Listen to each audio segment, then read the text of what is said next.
What's up mga kasuper? Welcome po muli sa ating channel. Panibagong araw at panibagong vlog na naman po tayo. Sa video natin ito mga kasuper ay nagdayo tayo sa Kaluya, Masanag. Habang nagbabantay kami ng kawan ng tulingan, mayroon pong dumaan. Kaya dali-dali kami na niriyahan. At hindi namin po ito na videoan habang nakakulong tayo. Gawa ng biglaan mga kasuper. Kasi baka mawala yung kawan. At dagdag pa nito mga kasuper ay medyo maalon. Kaya napakahirap humawak ng kamera habang nagdala ng timon ng bangka, kaya hindi tayo nakapag-video. At ito yung isda mga kasuper ay nasa loob na ng lambat. At dahil malawak pa yung kabuuhang ikot ng lambat ay aniryahan namin dito sa may gitna para kumuha tayo ng space na maihati natin yung kabuuang lugar ng napaikutan ng lambat. Napakabilis kasi itong tulingan mga kasuper. Kapag hindi ito magipit o hindi natin ito mapaliit yung space, siguradong hindi natin ito basta-basta mahuli. Kaya kailangan natin paliitin natin ang lugar ng kabuuang lambat para mas madali natin silang mahuli. At yun, inaryahan na nga dito sa loob. At pagkatapos natin yan na mailadlad yung lambat na yan at masecure na natin na nasa loob ng lambat na ito ang isda, ay kukunin natin yung lambat na sa likod para yun po yung gamitin natin mamaya para sa paghuli natin dito sa isdang tulingan. Napakababaw lang ito mga kasuper, halos nasa 6 to 7 meters lang ito. At doon sa may bandang laot ay nasa 9 to 10 meters lang. At yun, at dito na nga yung isda sa loob at medyo maliit na yung space, ay kukunin natin yung lambat doon sa labas para yun ang gamitin natin mamaya para sa paghuli natin sa isda na ito. Estimate natin dito mga kasuper ay nasa 300 piraso. At dahil maliliit yung iba, siguro mga 250 kilos lang ito. Yun po yung estimate natin, pero baka lumagpas pa dahil hindi pa natin ito na kilo. At buhay na buhay pa yung isda tumatakbo dito sa loob ng lambat. Kaya abang-abang mga kasuper.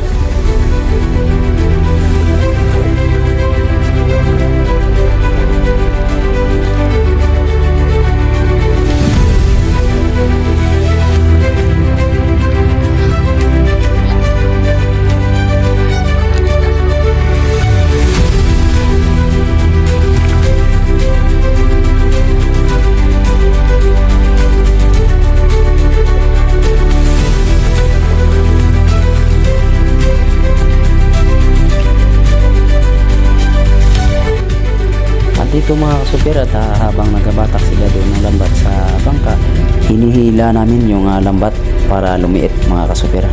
At dinadala namin doon papunta sa may mababaw na part para mas madali natin na maiahon yung isda mamaya. Kasi dito medyo malalim ng konti, mga 9 to 10 meters ito. Ngunit doon sa may bandang tabi ay nasa 6 to 7 meters lang. So mas madali doon kapag doon natin na hulihin yung isda mamaya, ay hindi masyadong mahirap.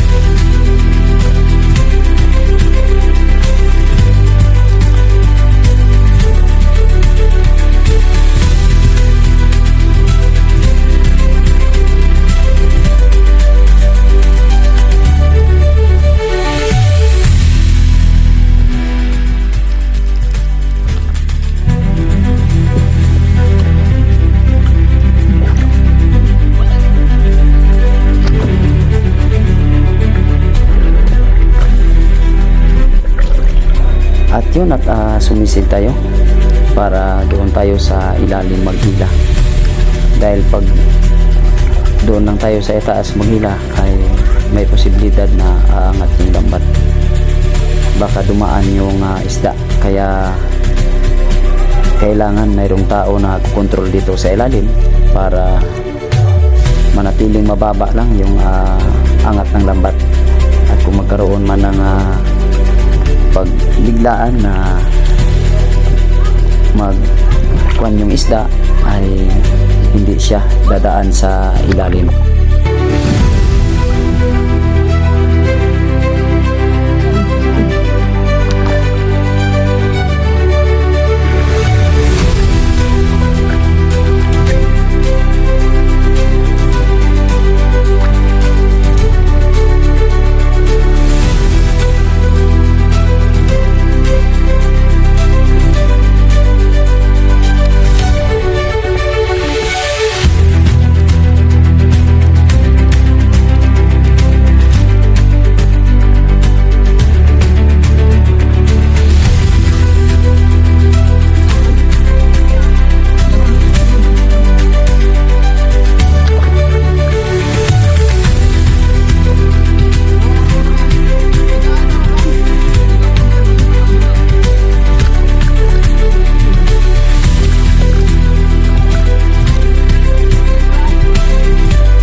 Yun, at dahil maliit na yung space ng kabuuan ng lambat, ay aayusin lang natin ito ng kaunti at ilagay natin sa hindi masyadong mayroong mga bato, para kung sakali na hilahin natin yung lambat mamaya pa itaas para huliin natin yung isda, ay hindi sagabal yung sabit sa mga bato.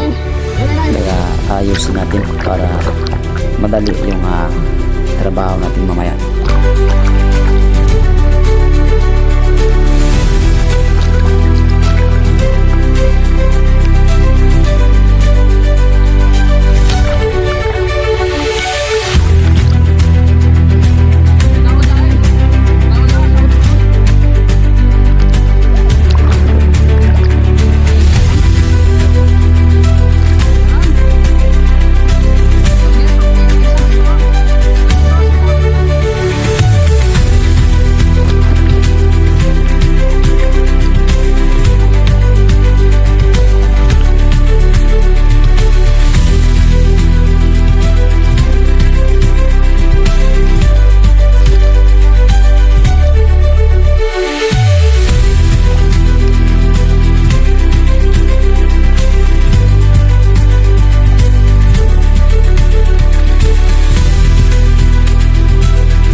Pwede?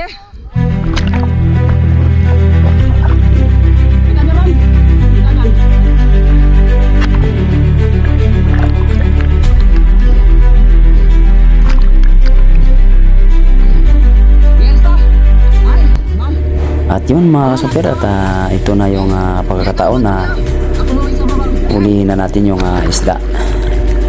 At sabay-sabay kaming sumisid para hilahin yung lambat pa itaas. Pagpasok ng isda ay agad namin itong hilahin pa itaas sabay-sabay. At yan, pumasok nga yung isda at wala na itong kawala mga kasuper, dahil matibay po ang gamit na lambat natin. Lubid po ito mga kasuper, hindi po ito nylon, kaya wala siyang kawala. Ito talaga mga kasuper yung pangalawang technique na pinakamadali na sa paghuli ng isda. mas lalo yung punuan na gamitin natin. Yun ang pinaka madali. At ito rin pangalawang idea namin na madali rin itong kunin yung isda dito basta ganito lang karami.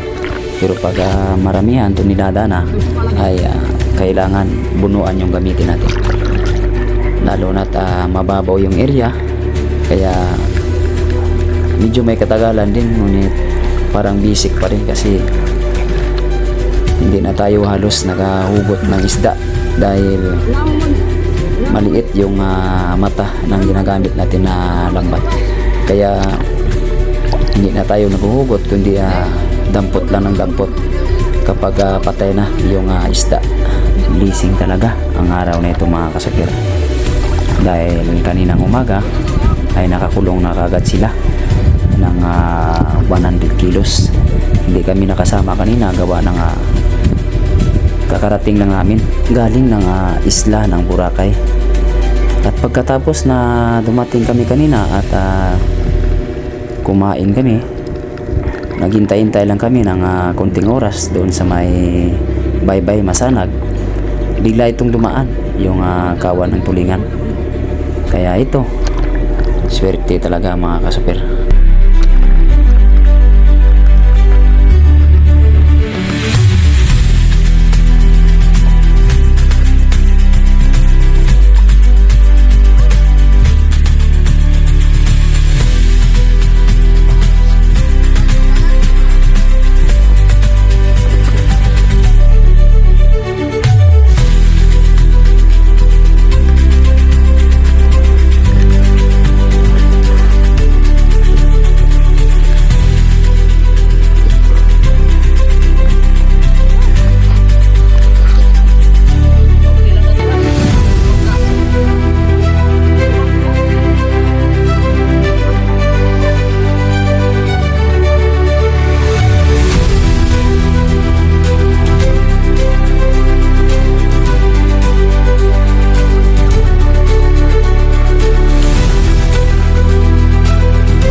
yun mga kasuper, at tapos na tayo.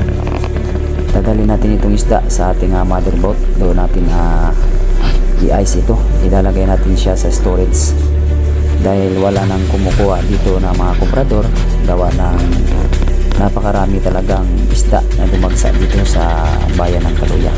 Kaya ang gagawin natin ay dadalhin natin ito sa isla ng Boracay bukas. Malay natin baka makahuli pa tayo para hindi tayo lugi sa biyahe, dahil grabe talaga yung isda. Surinder yung mga nangunguha ng isda, ng mga bulyong na isda. Kaya kailangan para hindi masira at hindi masayang, i-ice natin ito para i-deliver natin bukas sa isla ng Boracay. Dahil hapon na, halos lubog na yung araw mga kasupir. Kaya wala tayong magawa, kaya kailangan natin itong i-secure yung isda.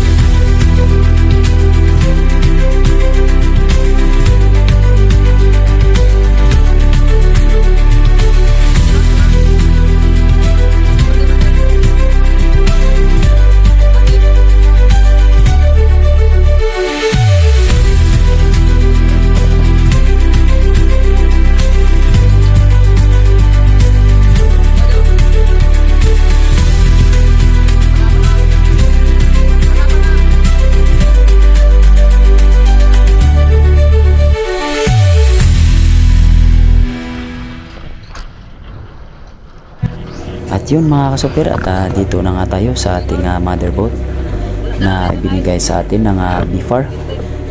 Maraming salamat po sa ating pamunuan ng ating BFAR na nagbigay sa amin ng bangkang ito para gamitin namin sa aming pangingisda at sa aming panganap buhay.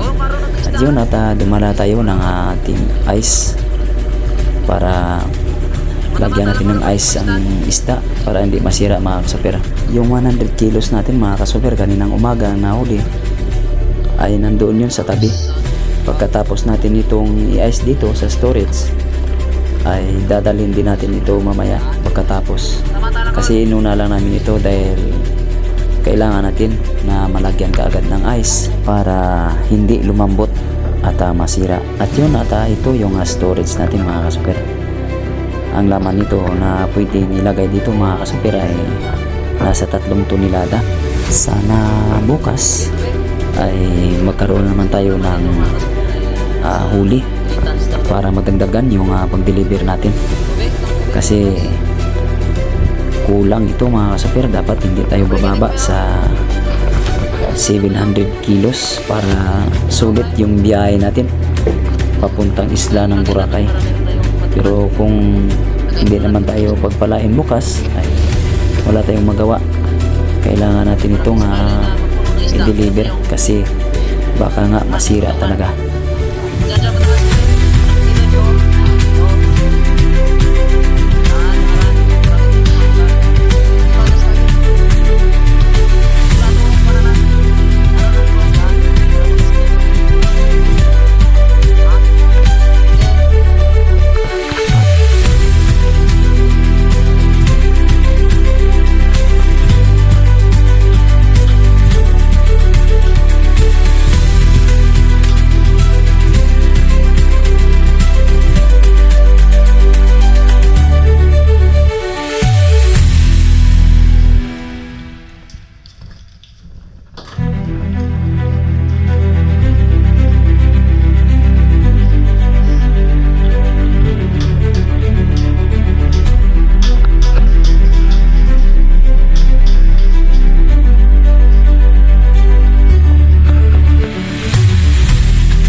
Yan mga super, at pagkatapos nga namin na may ice yung isda ay umuwi kami.